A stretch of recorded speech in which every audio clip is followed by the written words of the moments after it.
The Yukon River is a beautiful place where a person can watch the cycles of birth and death flow continuously into one another and feel connected.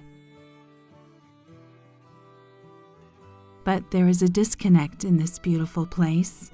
Too many Alaska Native people, especially young men, are disappearing. This thing we now call suicide, this did not exist when Sidney Huntington was little. It was unheard of for a young person to take their life. And there are many, many causes. They're all entangled. It's very complicated, that have come together, unfortunately, in a perfect storm to produce this horrible epidemic and these numbers. In September 2014, the Winter Bear Project traveled to 6 villages along the Yukon and Koyukuk rivers. Everyone we met along the way was incredibly generous. They housed us, they fed us, they listened to our story, and they told us theirs. The part of the Winter Bear play that touched me most was when the granddaughter asked Sidney to talk about her dad who commits suicide. And like he didn't want to talk about it.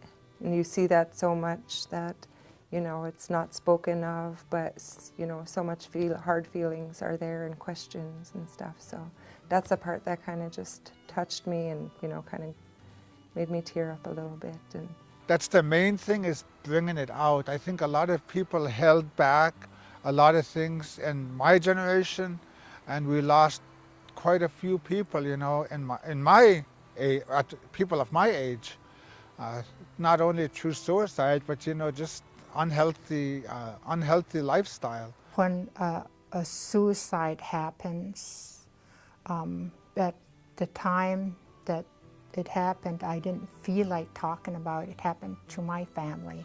My younger brother shot himself, and it was hard for me to take it and adjust to what he did and not telling me why. And it seemed like it was a secret, and I can't talk about it to anybody. It was, and I think the way it was presented in this play opens it up for people to talk about the experience they've had of their loved one, you know, that really touched them. The Winter Bear Project differs from other kinds of suicide prevention efforts, I think, in that it comes from a completely unexpected way. It's not a lecture, it's not reading materials, and I'm not taking anything away from all of that. That's all very, very important. But there is something irreplaceable about going to a community and performing with live people in their place. They change the show. Every audience we have is so different. It's just amazing what that does, and that changes us.